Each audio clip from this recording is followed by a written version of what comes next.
Hi guys! Welcome back again to my YouTube channel. So kami ngayon ni Marvin, nag-aayos kami sa kwarto. Nandun yung relo ko sa lagayan. Nag-aayos kami ng kwarto. Sa wakas. Sobrang kalat. Tapos, sobrang kalat ng kwarto. Pakita ko sa inyo. Ayan. Ito kasi inilabas namin to. Nandiyan yan sa cabinet. Kasi kahapon nag-ayos sila ate. Dahil may binubutasan sila sa taas. Magpapagawa sila ng sarili nilang laundry. Para itong sa baba, amin na lang daw. Kaya ayan, nasa labas tong mga gamit namin.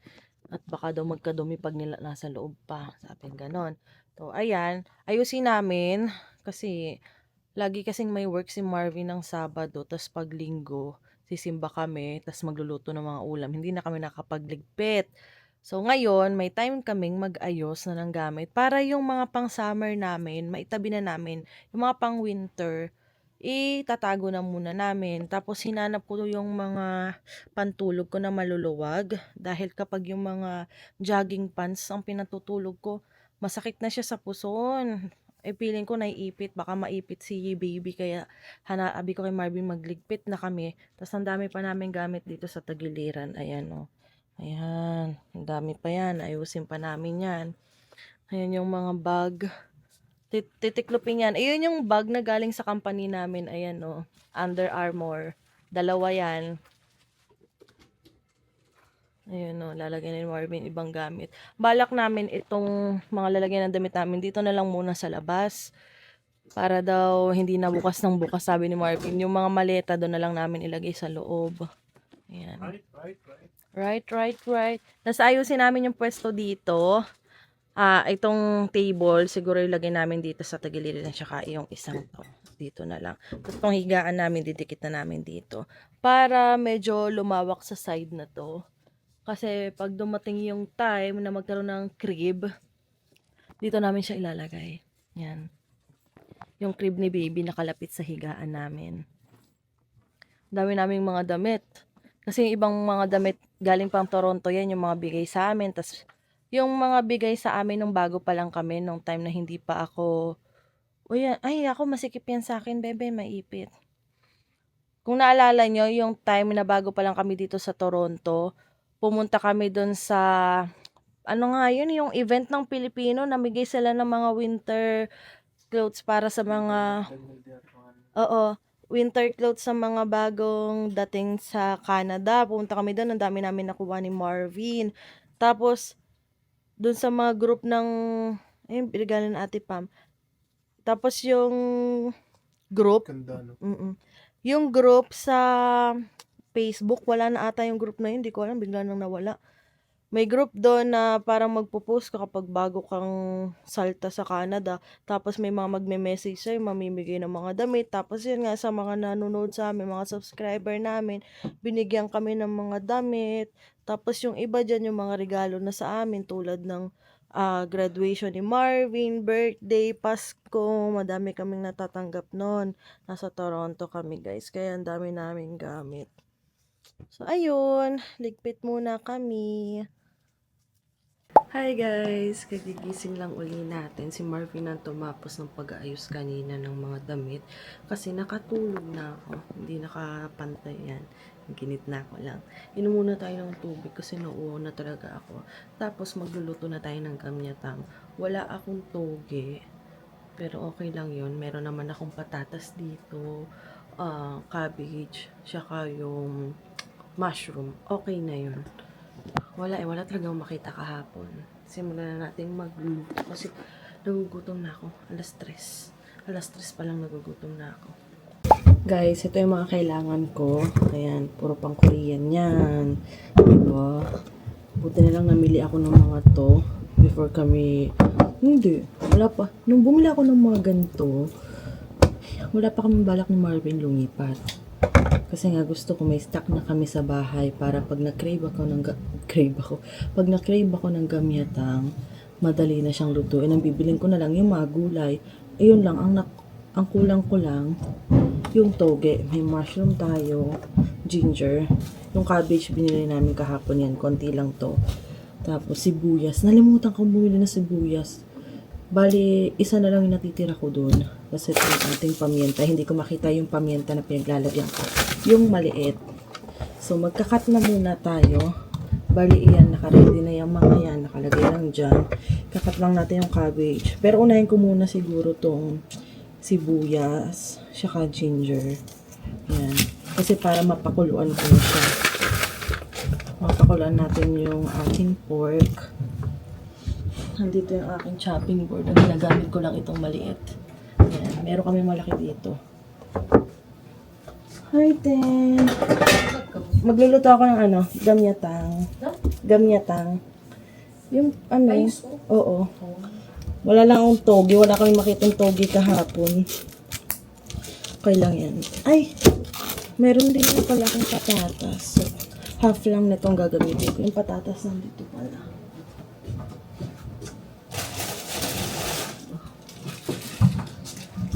Ayan, ang dami pa natin patatas.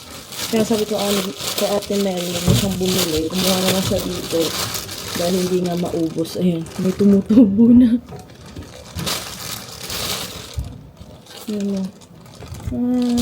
Siguro 3. Okay na yung 3. Babalatan pa natin yung mga yan. Huh? Medyas. Medyas? Huh? Naglaba? Wala pa ko nahalo. Ay, tanong ko kay Marvin na. Di pa ata ko natanggal eh. Hindi naman nyo to. Ang dumi na eh. Saka sabi ko, sama ko na rin itong mga to. Kasi walang kasama pag nilaban eh. Ay, sorry. Tatanong ko kayo. Kay Marvin, Oh. nasa kwarto. Busy siya sa ano niya. Paglilinis ng kwarto, sobrang kalat. Na? Busy siya pag-aayos ng kwarto. Tinutulungan ko siya kanina. Tapos, nakatulog pala ako. Paggising ko, wala nang mga damit sa higaan, sa sahig. Kasi, yung mga malita pinaglalabas niya. Gawa na nagpapalit kami ng mga pang-winter na. Oo. Paggising niya, gising na, tapos na. Tapos na siyang magligpit. Ay, ang sakit. Dapat pala mag-ginger muna ako. Ginger. Dapat pala nagsibawang muna ang kinat ko. Kasi maano nga pala to sa mata. Diyos ko, day. Sa paglalaro ng nagdisil dito at naanak si Jack Waha ang para kay Joseph Let's be real, too. Coinbase earliest days of ay ni John ngunit makabuang sila ng panipalitom na palaging sayon paman sa maikling panahon ay tumaraan pa sila naging magkaibigan ding 7 taong gulang madalas niyang patugtog at mas gusto napansin niyang tila papalaki sa si Joseph ay shot ang kanyang maraming pagsubok agad na naramdaman ni Dam at siya pa rin ang itinuturing ni Ilan ay hindi pa sa edad na 11 iwanag niya ang sitwasyon ng Air Force sa karoon si Frank nalaman niyang nawawa at tumulong sa pag ang anak ni John alam sa kinaroroon mula pinatato ang anak ni Gador na surian kasama niyang lumabas ang para hanapin ang kono pang ipaalam agad siyang makalipas na makauwi at pinatato ng malakas sa loob ng ulit ng pinagmasan ang ganoong puso. Guys, bigla lang dumating dito si Marvin kasi tapos na nga daw siyang mag-ayos sa kwarto.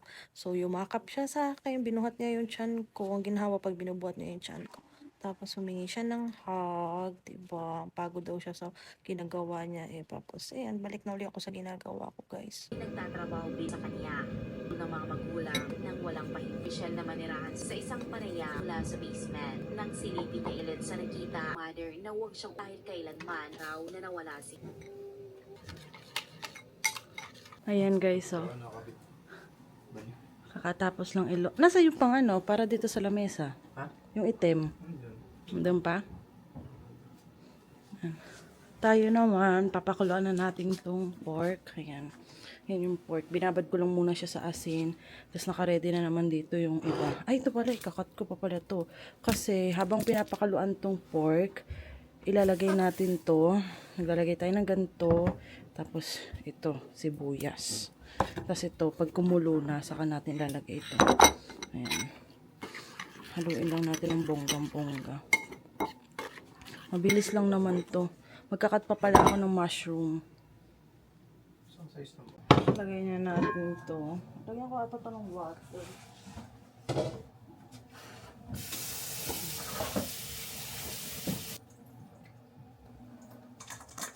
Ano parang baliktad?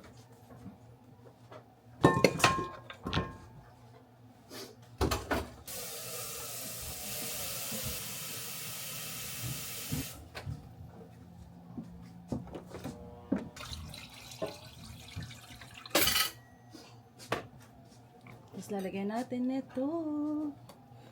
Ito daw talagang ginagamit pagdating sa mga sabaw-sabaw, sabi ni Ate Mary.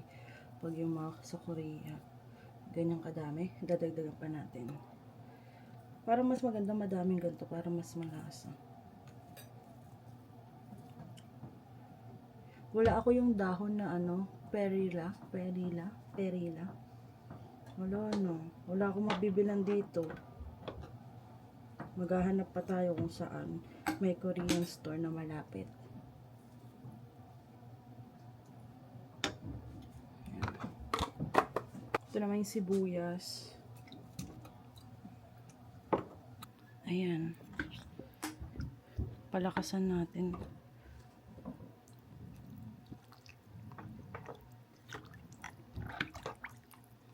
Mabilis lang naman tong lutuin. Tatakpan natin para mas mabilis kumulo. Ito naman. Alin ba to?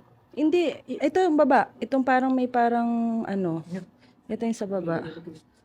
Ayan o. Ito kasi nilaban din namin yung pang cover. Hindi, parehas lang atang may pambabayan kahit alin ata. Hindi yung dulo-dulo. Ang dulo-dulo. Ay. Ayan o. Tapos, gaganon lang. Oo, papasok mo lang naman yan eh. Ayan. Diba? Hindi ko pang makalimutan yung ginger. Oh. Parang masyadong konti. Dagdagan natin. Ayan na guys. Kulong-kulo na. Lagay na natin yung pinaghalo-halo ko. Ito. Oh. Bango. Tapos haluin lang natin.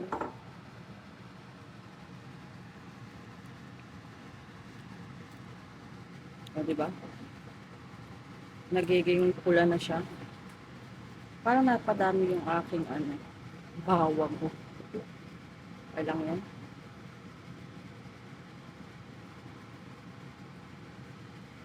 Bango no? Paano ang amoy? Lagay na natin tong patatas saka yung mushroom. Ay, baka umano. Tapos ang next na ilalagay ay yung cabbage. Pero huli ko muna, pakuluan ko lang muna ulit ito. Punong-puno ah. Dami naman po.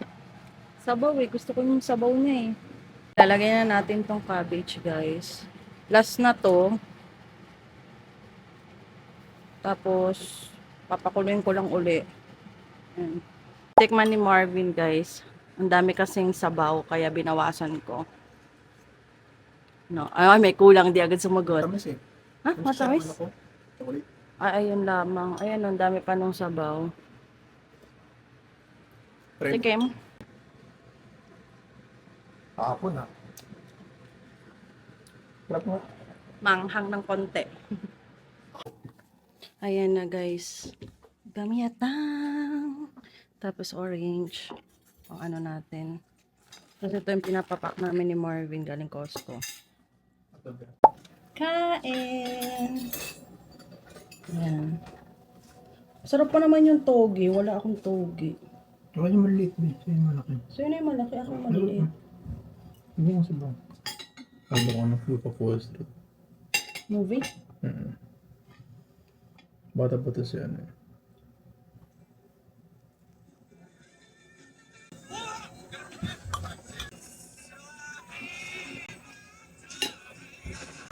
May araw pala sa loob.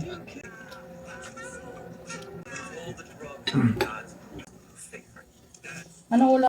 Money doesn't just buy you a better person. You can give a chance. Newly married and already a money crazy. Ito naman ang gagawin natin guys. Chicken sisig. Pangbaon ni Marvin bukas. Just in case. Just in case. May ano yan. May training kasi siya bukas sa Winnipeg. Taray, magwi-Winnipeg. Bilang mo ako ng Jollibee ha. Sana all. Sabihin mo sa ano. Sa boss mo. Daan kayong Jollibee. Paano mo kami close na? Ay, hindi pa ba kayo close? Twice pa na kami nagkita eh. Twice pa lang pa. Ay, ito guys, yung gamyatang tatabi muna ni Marvin. Pakuhain ka na. Lagay mo muna. Oo, kawan na siya dito. Malit pa naman ito eh. Yung sa bobe, sayang. Sarap pa naman ang sabaw. Kaya nga ano eh. Iwalay mo na lang yung sabaw. Para pwede Hindi, ka yung iba may natin- sabaw. Ha? Yung may sabaw na iba, tapos yung iba ano. May laman-laman. Yung isang ano, lalagyan may sabaw lang. Sabaw lang. Okay. Ano mo ganun, di ba? Malinis ba to? Ano ba itong pinaglagyan nito? Nainis yan? Dito na lang ang sabaw. Yung ibang sabaw na. Dami naman tayong ganyan eh.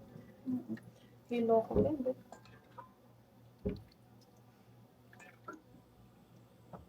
Tulog naman ako kanina. Buti na, natulog ako. Ang daming ginawa. You're the best. Tapos ko yun eh. Parang gagawin kanina eh. Halo-halo mo. Tuntua ko na, nakita ko yung ano, Alin? pamunas ko. Shit na yun. Yung pamunas mo sa ano? Sa wash? Sa sasakyan? Yung dilaw na natigas? Ayaw mo nga dyan.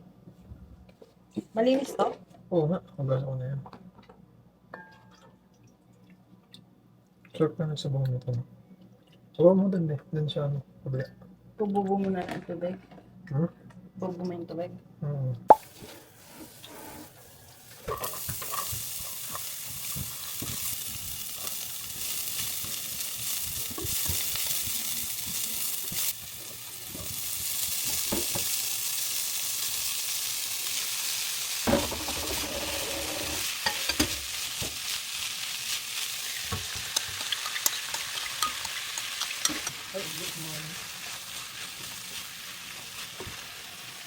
Ayan guys, patapos na to. Lalagay lang natin yung siling pula. Ayan, kinat na ni Marvin. Daw niya may siling pula eh. Para medyo humalang. Pwede na yan. Mabilis lang oh. Chicken sisig. Ito pa yung chicken ng Costco. Guys, magpipictorial tayo. Dahil 2 months na si baby. Ayan. Suot ko pa rin tong sports bra. Weeks, 3 days na. 7 weeks? Oo, ano. Hindi, ano na ah. Yung Eight. huling tawag. Oo, 8 weeks na to si baby. Tama nga, tama. Kasi nga, ang due date ko, birthday ni Marvin. So, nabago yung bilang namin. So, ngayon, nitong nakaraang araw, kailan ba? Hindi ko tanda. Ano na siya, nag 2 months na yung tiyan ko. So, nagpipicture kasi kami ni Marvin. Para every month. Hiningal ako. Hiningal ako pag susuot lang ng pants. Grabe. Ang lagyan ng oil. Lagyan ng oil si baby. Sakto lang. Bang, tama na yan. Ikalat mo lang yan, bebe.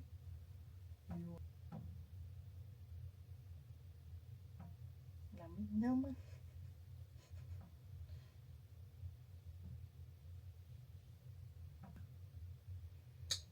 Patuyuin lang natin. Tapos iipit lang ako. Tapos pictorial na. 2 months. 2 months yan. Guys, tapos na si Marvin magtiklop. Tapos ito na yung aming picture. Ayan. 8 weeks na si baby. Ayan. Diba? Ang laki. Ang laki-laki ko na din. Palaki ng palaki yung tiyan. Palaki ang braso at ang pisngi, guys. Tapos ang timbang ko na 61 na. Oh my gatas. Okay lang yan. Matutulog na si Marvin. Maaga pa kami bukas. Ay, ako pala maaga kasi si Marvin 7:30, ako 7. Pero gigising din si Marvin ng maaga. Huwag ka mag-isa mo. Maglalakad din mo kami. Oo. Kaya mo. Hindi. Kasi nga bukas nga, merong training si Marvin. Tapos, susundo. Hindi mo dadalhin sa sasakyan, di ba? Dadaanan na lang siya ng kapatid ng amo namin. Kasi sa Winnipeg sila mag-training. Ang chuchal. Sa Winnipeg, ang layo. Ayan. Hindi ko alam kung this week ba si Marvin ay duty pa sa manufacturing or doon na siya sa kabila. Kanina, habang nagliligpit si Marvin, nakita niya yung mga long sleeve no, parang style, parang formal na mga long sleeve na pwedeng pang office ba, pag gantong palamig na. So, kanina parang nakakuha siya ng 4. Oo, naka-4 na siya, no, isa na lang yung kulang. Tapos, pinagsusukat niya, tapos sabi ko, ay, ang ganda, buti may ganyan ka, yan ang susuotin mo sa sa trabaho kasi nasa office si Marvin. Tapos, meron naman siyang mga formal na dyan. Formal na, ang tawag dito, mga pants. Saka meron naman siyang white na shoes na pang formal din. So, wala na kaming iisipin. Pang loob mo, magti-t-shirt ka doon? Dapat mga plain lang yun. Saan? Doon sa mga long sleeve mo na nakita kanina. Oo nga, eh. Hmm. Pwede pa lang bukas eh. Hindi ako pag-isipan na pagkatapos. Pag-isipan natin ang mga susuotin ni Marvin sa mga pagpasok niya sa trabaho. Nakatuwa naman. Pero gusto talaga ni Marvin talaga, dati pa, magtrabaho talaga sa office nga. Dati nga nasa isip niya magtrabaho sa bangko. Bangko, di ba dati, bebe? Bangko yung balak mo noon. Makapagtrabaho ka sa bangko. Nakakawang ko sila. Bangko yung gusto niya para daw na lang siya, nakaupo na lang, tas computer kasi hilig din naman niya lagi nakatutok sa computer. May mga ginagawa, ganito, ganyan. Ayan, na siya. Pero, ang problema, wala siyang signal doon. Napakahina ng signal. Hindi gumagana. Pero may wifi doon. Hindi ko lang alam kung makakapag-connect ba si Marvin doon. Kasi, Meron bebe. merong wifi, pwede daw kayong connect? Sure? Pag-connect ako. Nakakonect ka na doon? Ba't hindi ka nag-online nung training ka ng Sabado? Bawal? Harap-harapan talaga. Harap-harapan. Oo, Sobrang hindi busy ako kasi ni Barvin nung Sabado. Talagang, mula nung umalis siya, guys, walang chat. Tumawag lang siya sa akin nung pauwi na siya galing dun sa trabaho. Ganun. Sabi ko, ba't kayo hindi nagme-message si Marvin? Wala ba tong Ay, tutok pala sila ng kasi nga, 2 lang sila doon. Kasi yung 2 daw na nandun, hindi ko alam kung, hindi sure si Marvin kung magre-resign ba o magre-retired ba. Kasi medyo may mga edad na rin daw. Uy, kakagulat ka. Ganun. Kaya ayun, silang 2 lang nung kapatid ng boss namin ang mag-aasikaso dun sa negosyo. May mga luxury car nga daw dun. Pero napansin ko na Display yun. lang yun, bebe. Naka-display Pero daw. hindi ko pinaparenta yun. Hindi yung pinaparenta? Oo. Tapos ayun, nagpunta kasi kami doon ni Marvin isang beses nga para i-check nga kung gaano siya kalayo sa amin pag ida-drive kasi madadaanan din naman namin yan nung grocery ba tayo noon or nag-milk tea lang ata kami ni Marvin, hindi ko na maalala. Basta may binili kami doon ni Marvin. Sorry. Tinatangko-tangko mo dyan. Nakikinig si Marvin yun. Tingnan nyo. Habang nakikinig siya, nakahawak siya kay baby. Ayan.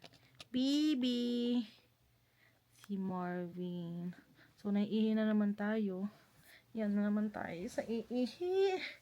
Let's go, day.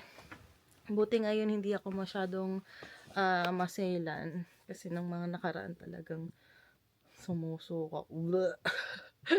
Grabe. Nakita mo ba yun? Yung pagbulwak ng suka ko, bebe? Bebe. Yun. Sarap eh. Talaga nga naman. Grabe, sabi ko. Ang hirap. Naiiyak na. Hindi, umiyak na pala talaga ako kasi, di ba pag bulwak nung suka ko talagang nagluha-luha ako. Tapos niyakap na ako ni Marvin, tapos yumakap ako, kuya umiyak na kasi hirap na ako. Tapos madaling araw pa. Pag ganito, Sabado or dapat na-experience ko yan, madaling araw dapat ng Sabado siya Linggo. Kaso, na-experience ko siya, Monday to Friday, maalin doon. Minsan Monday, minsan Tuesday, minsan Wednesday, kung kailan may pasok tayo. Kaya pag papasok tayo sa work, antok na antok ako kasi kulang ako sa tulog. Ewan ko lang kay Marvin kung inaantok din siya. Ako talagang minsan ginaganon ko na yung sarili ko kasi antok talaga. Tapos, nahihilo-hilo pa ako. Buti nga, pag nasa trabaho, hindi ako yung, hindi nangyayari sa akin yung susuka na lang bigla, di ba? Kasi nakakahiya. Tapos, wala akong susukuhan doon kasi yung washroom sa baba. Kaya, pag sumuka ko, for sure maamoy. May amoy ba yung suka ko, be? Baho, be. Ay, mabaho? Mm. Mabaho pala. Ay, hindi ko naman naaamoy na kasi parang pag sumuka ko parang wala, hindi ko na maramdaman kung ano pang nangyayaring iba. Basta suka lang yun, suka. Kasi nung nakaraan, uminom lang ako ng tubig nung madaling araw dahil umihinga ako. Kailangan natin uminom ng tubig. Hindi na ako mapakali, parang may bara na ewan, ganyan. Hanggang sa, sinabi ko na kay Marvin, hindi ko na kaya, be. Susuka na ako. Ay, takbo ako. Bubuksan ko pa lang yung ng ilaw. Lumabas na yung suka ko, nakaganyan lang ako. Tapos, yan, bulwak. Ayan, tahi. So, yan guys. Siguro hanggang dito na lang yung video natin. Bukas na lang. Tingnan natin kung mag-vlog si Marvin. Mag-update ka ba? Konti-konti. Mm. Pwede ka mag-update bukas? Konti-konti. Ayaw? Hindi, yung sa video. Magbibideo ka yung mga dati. Ayaw ko. Nahiya ka? Kala ko tropa na kayo. So, ayun guys. Hanggang dito na lang. Don't forget to like and subscribe sa YouTube channel ko. Bye!